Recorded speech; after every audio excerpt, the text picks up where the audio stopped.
Conceptualmente, la responsabilidad de proteger ha revivido en el derecho internacional, en todos los lugares del mundo, en América Latina, por la crisis de Venezuela. Esencialmente, porque ninguna situación de crímenes de atrocidad nos puede ser indiferente.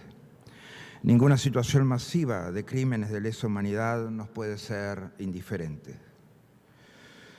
Ayer veíamos las declaraciones de un joven teniente, cómo el aparato represivo se monta desde una dimensión integral que incluye la preparación y la capacitación, desde las más básicas tareas represivas hasta el aparato de inteligencia y la metodología de ejecuciones extrajudiciales y de tortura. Cuando tenemos en un país una estructura de comisión de crímenes de lesa humanidad, cuando hay un sistema que va desde la formación hasta la realización de las propias acciones, pasando por la preparación, implementación y ejecución con variables de cooperación, asesoramiento y ejecución por parte de actores externos como Cuba, definitivamente tenemos que encontrar mecanismos de respuestas conforme a las variables que nos ofrece el derecho internacional. La respuesta irresponsable a la situación en Venezuela es hands off. Venezuela necesita todas las manos, porque se están cometiendo crímenes de lesa humanidad, porque hay una crisis migratoria, porque hay una crisis humanitaria, porque se violan sistemáticamente los derechos humanos por la dictadura usurpadora, porque hay crímenes de atrocidad. ¿Cuál es la razón para dejar que todo eso pase? ¿Cuál es la razón para condenar a un pueblo entero a todo eso?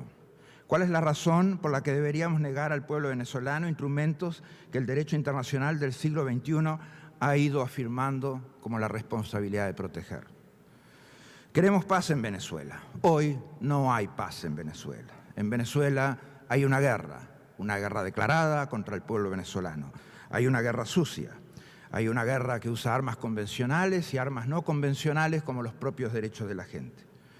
Cuanto más en profundidad conocemos la responsabilidad de proteger, más necesaria se vuelve en todo su proceso, no específicamente en el final del proceso, pero en todo su proceso. El otro día yo ponía el ejemplo de Ruanda, no porque sea comparable al caso venezolano.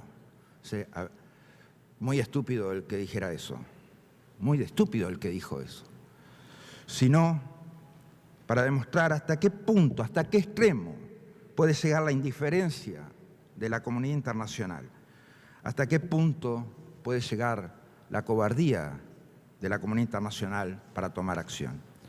Por supuesto que hay un uso de la fuerza que es ilegítimo y que condenamos todos.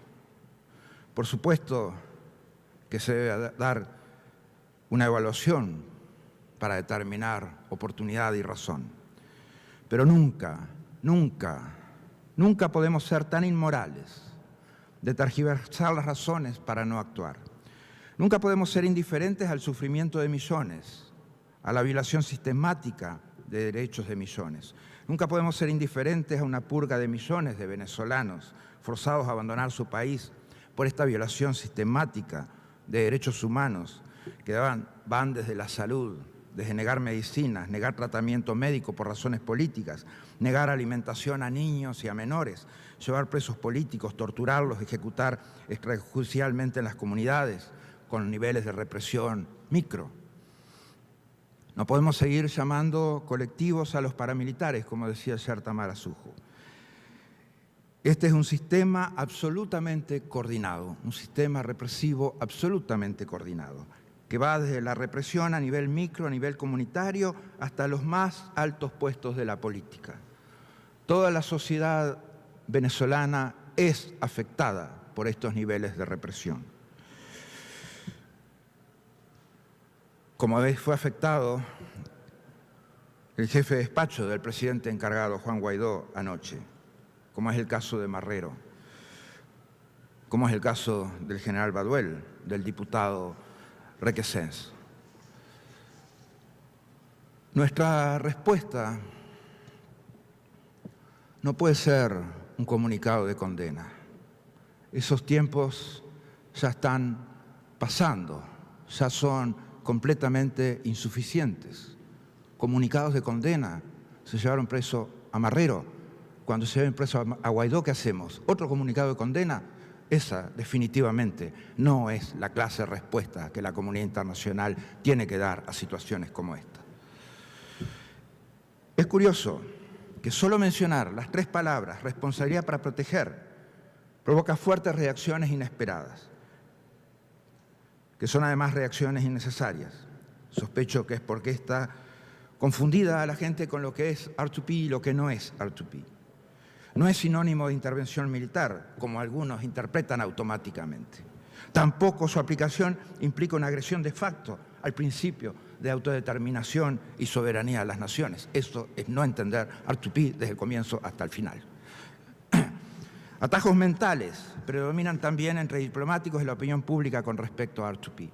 El sesgo de disponibilidad lleva a pensar en ejemplos inmediatos de R2P cuya implementación ha sido mucho menos que perfecta. Los ejemplos ya son negativos, ya sea porque se pensó demasiado tarde o porque se implementó bajo una justificación política inhumanitaria. La persistencia de estos sesgos en los tomadores de decisión impide muchas veces evaluar con objetividad las necesidades existentes de quienes tienen el derecho a la responsabilidad de proteger, como el pueblo venezolano, que vive en un limbo de derechos eliminados bajo el contexto de una dictadura usurpadora que los ha despojado. Un gobierno ilegítimo y otro gobierno legítimo, pero que no tiene esa capacidad para protegerlos. Y titubeos al actuar.